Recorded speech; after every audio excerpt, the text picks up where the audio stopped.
Goedemiddag dames en heren. Het is fantastisch om in Amsterdam te wees. Het is lekker om hier te wees. Ik voel thuis. Did you get that? Being an Afrikaner in Amsterdam means that we can understand one another. And it's probably the only country in the world where I can't gossip and swear, and you'll catch me out on that. So it's an honor being here. I feel really at home being able to understand my surroundings and what people converse about around me. Now, growing up in South Africa, I was brought up basically by a domestic worker whose name was Jochebed. You'll see a picture on the screen. Jochebed was angelic. She had a kindness about her. She carried me on her back as a child, as a baby. She dressed me. She cooked for me. But most importantly, you know how children grow up. Your brother can be a bit of a bully, and because I was the youngest, that's what my brother did. He bullied me. And Jochebed would protect me against that. Also, when my parents were not at home and there was a thunderstorm, I would rush off to Jochebed's room.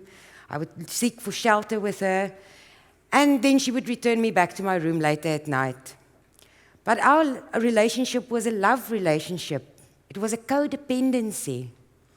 However, there was a problem. As you know, in the 70s and 80s, it was the years of apartheid in South Africa. It was a system of segregation, of hatred, of discrimination. Growing up and having Jochebed in my life didn't affect following the system.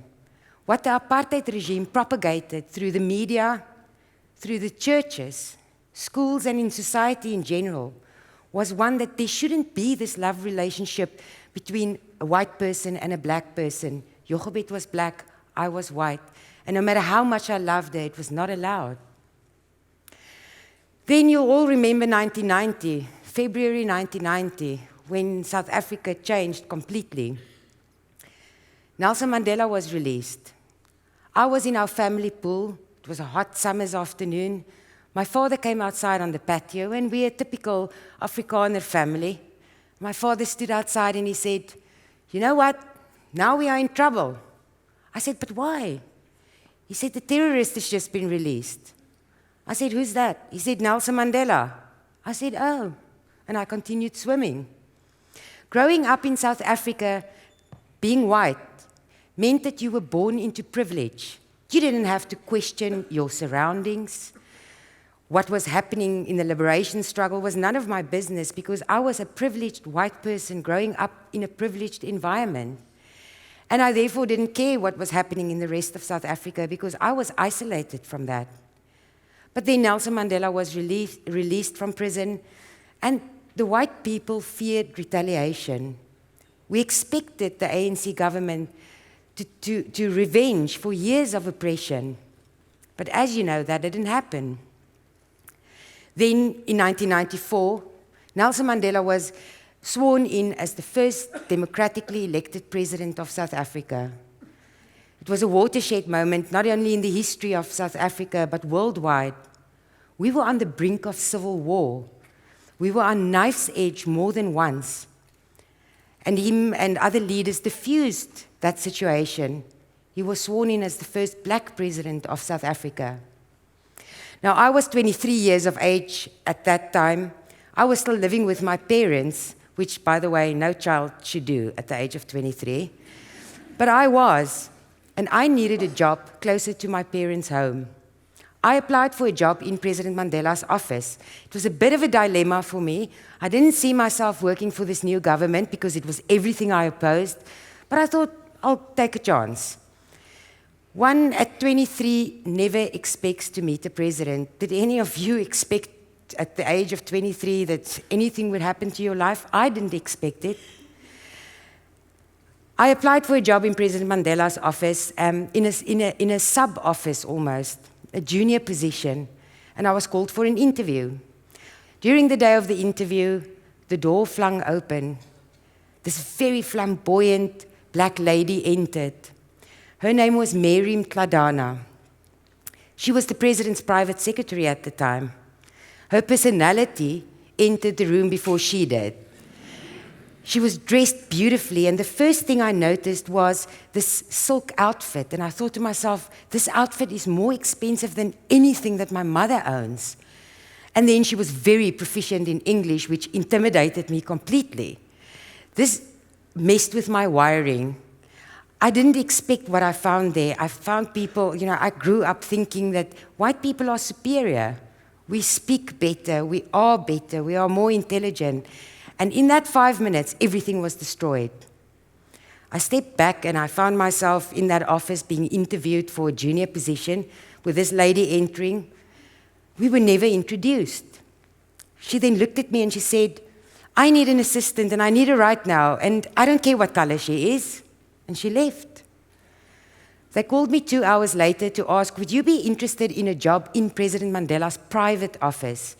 Now, I was only concerned with the logistics of this job. I wanted a job closer to my parents' home. And I said, well, is it in the union buildings? Because private office could mean I have to go to his house, and I wasn't prepared to do that.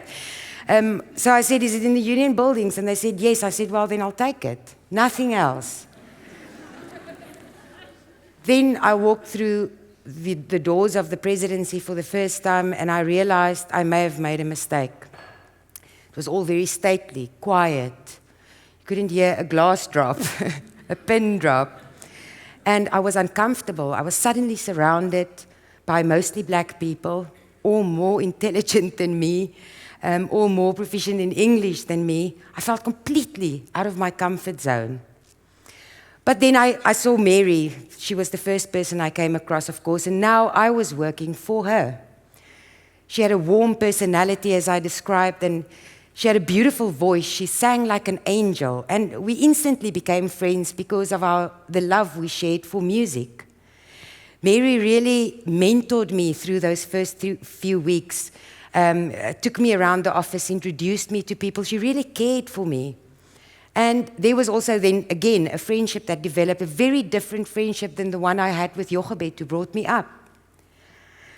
2 weeks into the job, I was delivering something in Mary's office, and this crowd of people exited her office, and I nearly walked into some of them. And suddenly, I was startled because it's this crowd, and I nearly dropped my papers. And when I looked up, I saw it's all men dressed in dark suits.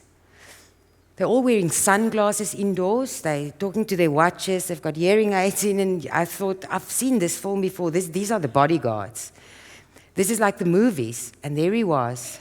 Amongst them stood the man that my people feared, the man my people considered the enemy. In front of me, I found the President of South Africa. What do you do as a 23-year-old? I wanted to run away immediately. I went into shock.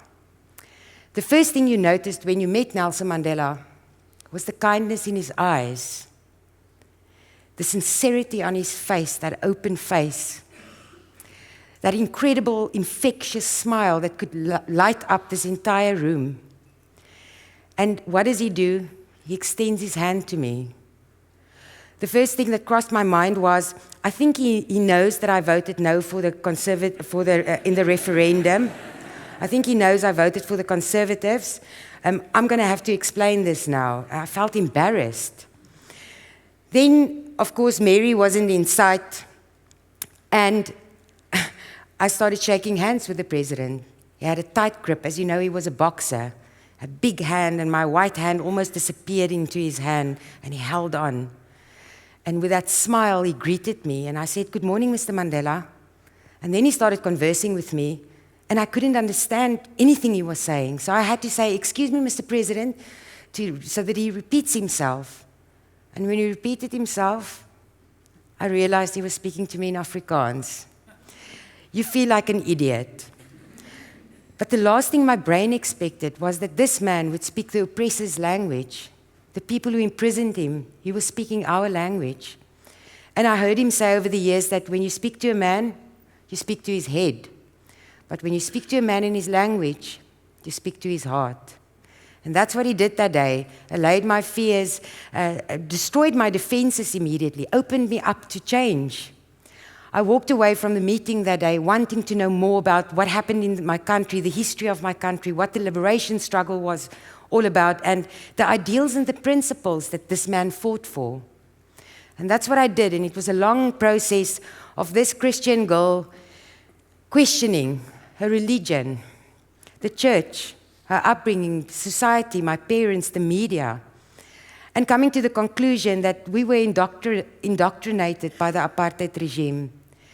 So what do? I wanted to apologize to President Mandela there and then, but I couldn't, and I started crying that day, and he put his other hand on my shoulder and said, no, relax, you're overreacting. Now, trust me, ladies and gentlemen, when a president tells you you're overreacting, you compose yourself. So in the next weeks, I really tried to do that, and I was very inquisitive about my surroundings, and I spoke to Mary, and we became very good friends subsequently, and I realized that we were all equal. And the ideals and the principles of this man was for equality, for respect, for destroying discrimination. And as long as you were willing in the new South Africa to support those ideals and to fight for it and to stand up for it, you were going to be welcome in South Africa, even the people who represented the former apartheid regime, the people who looked like me. So I was very blessed to have worked for Nelson Mandela for 19 years. I met this challenge he put to me with complete dedication and commitment and loyalty. I retired with him, as I say, in 1999. He asked me to work with him beyond retirement. And I've been puzzled, like everyone else, about the greatness of this man. People ask me, so what's the one lesson that stands out? And I say to people, I can't profess myself to be an expert on the legacy of Nelson Mandela. But the thing that touched me most was his respect. So much self-respect that he could respect anyone around him, irrespective of the color of your skin, your religion, your history, your background, your status, or what you're wearing. How few of us really can really do that. And Nelson Mandela was not a saint, he was a good human being. He just tried harder than most of us on any given day. And in trying to get answers for the different challenges we face worldwide at the moment, in South Africa, in the US, in Europe, you see a reoccurrence of discrimination, hatred, racism, blatant racism. I thought, how would Mr. Mandela deal with this? And every time I go back to this quote, and I'd like to share it with you. No one is born hating another person because of the color of his skin, or his background, or his religion. People must learn to hate. And if they can learn to hate, they can be taught to love. For love comes more naturally to the human heart than its opposite. So where do we start? I think it starts with all of us. I think if we apply that self-respect to the extent where we can respect people irrespective of their background, the way Nelson Mandela did, we can all change this world. Thank you once again for the opportunity to share my ideas with you. It's been a great honor to be with TEDx. Dank je wel.